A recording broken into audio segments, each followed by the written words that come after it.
Hello and welcome to another edition of Siena Saints Weekly. I'm your host, Andrew Champagne. In just a moment, we'll be joined by OD Anosike from Siena men's basketball. But first, let's take a look at the week that was in Siena athletics. Swimming and diving is down 9-3 on the season after Saturday's 121-78 win over Sacred Heart. Shannon Love led the way for the Saints with 3 wins, while 5 of her teammates won 2 races apiece. The win holds special significance for the program's senior class, which won its 34th meet Saturday to tie Siena Swimming and Diving's all-time winningest group, with 4 meets still left on this year's schedule. They'll be back in action at Canisius on January 14th in a tri-meet that also features Gannon University. Women's basketball dropped 2 road games this past week, falling 61-50 at Navy on Wednesday before losing 51-47 at Central Connecticut State on Saturday. Siena is now off until December 21st, when it hosts UMass in the annual Blue Shield of Northeastern New York Kids Day game. Tip-off is set for 11 o'clock, and if you can't make it to the Arc, you can catch all the action online at SienaAllAccess.com. And men's basketball is in the midst of a 10-day break before their next home game on December 22nd against Princeton at the Times Union Center. Joining me now is junior forward OD Anosike. OD, welcome to the show. Thanks for having me. My pleasure. Last year you averaged around 7 rebounds a game. This year you're among the national leaders at just over 12 caroms per game. What do you think accounts for the difference? I just think it's a combination of different things. Teammates are playing great defense. You can't rebound the ball without playing good defense. So I got to thank the guys on the perimeter. I'm just getting up there. I'm trying to rebound the ball as best as I can. It's working out for me. As well as you've been playing, Siena dropped to 3-7 with Monday's loss to Fordham. What does the team need to start doing better, starting with next week's game against Princeton? I think we just got to come out more focused. Not coming out with a lot of energy and intensity in the beginning is really hurting us, and we're getting off to slow starts. Sometimes we get ourselves back in the game, but sometimes we just run out of gas. So we got to start off better.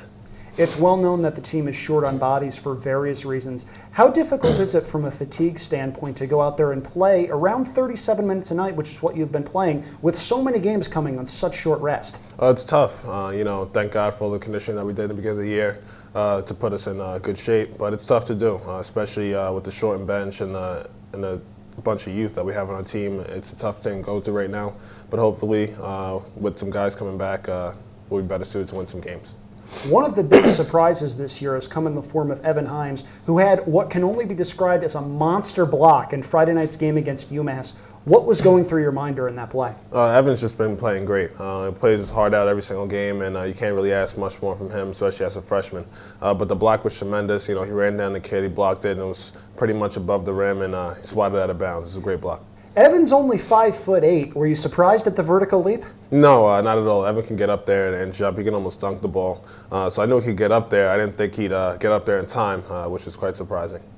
Himes, Rob Poole, and Devontae Beard, 3 of the program's 6 freshmen this year, have all stepped in and played important minutes. How impressed are you with this freshman class this year? The freshmen, great. You can't really expect anything more from them. They work hard, they listen, they don't have egos. They're looking to look up to older players and learn from them, and that's the best attitude you could possibly have. They're going to be great players in this program, no question about it. Some of our viewers might not know this, but you come from a big-time basketball family. Your sister Nikki played at Tennessee under Pat Summitt and actually plays in the WNBA right now. Standard one-on-one game, play to 11. Who wins, you or your sister? That's an easy one. I win. Really? She's just not. She's 6'4". I'm 6'8". She's just not athletic enough.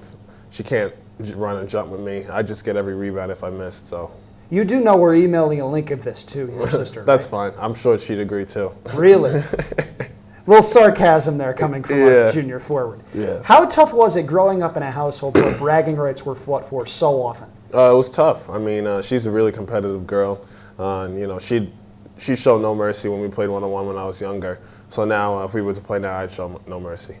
With the holidays coming up, I have to ask, OD Anosike, what do you want for Christmas? Nothing too special. Probably just some clothes, maybe some sneakers. That's about it.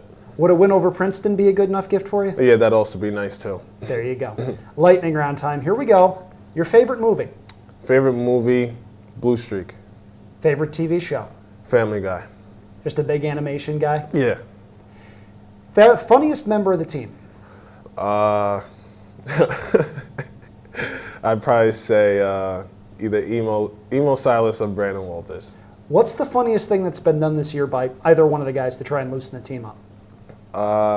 Brandon, just his funny antics, always has jokes, always making the coaching staff laugh, even in serious moments. And Emo, his accent just gets me all the time. Brandon actually had a pretty funny moment on Monday night. His baby picture was up on the screen, and he actually sort of did one of these things when it was revealed that it was him in public. A referee was there. I saw him laughing. Yeah, he's known to do things like that. Biggest pet peeve? Biggest pet peeve? I don't know if I really have a huge one. Really? Nothing annoys you? Yeah, I'm a pretty laid-back guy. Wow. I'm officially going to pay somebody to follow you around to just try and get you angry and see what happens. Yeah, that wouldn't be a That good will idea. follow on SienaSaints.com, people, so stay tuned.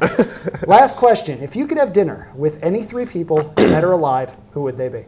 Barack Obama, Lil Wayne, Young Jeezy. Little Wayne or Lil Wayne?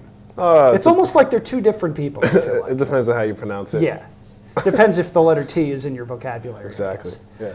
Well, that's going to do it for today. I'd like to thank OD Anosike for stopping by. Again, Siena will return to the hardwood on Thursday, December 22nd for a 7 p.m. tilt against Ivy League champion Princeton at the Times Union Center. If you can't make it to the arena, catch all the action online at SienaAllAccess.com. That wraps things up for the fall semester. We'll take a break for the next few weeks and be back in January with new episodes of Siena Saints Weekly. From all of us at SienaSaints.com, best wishes for happy holidays and a happy and safe new year.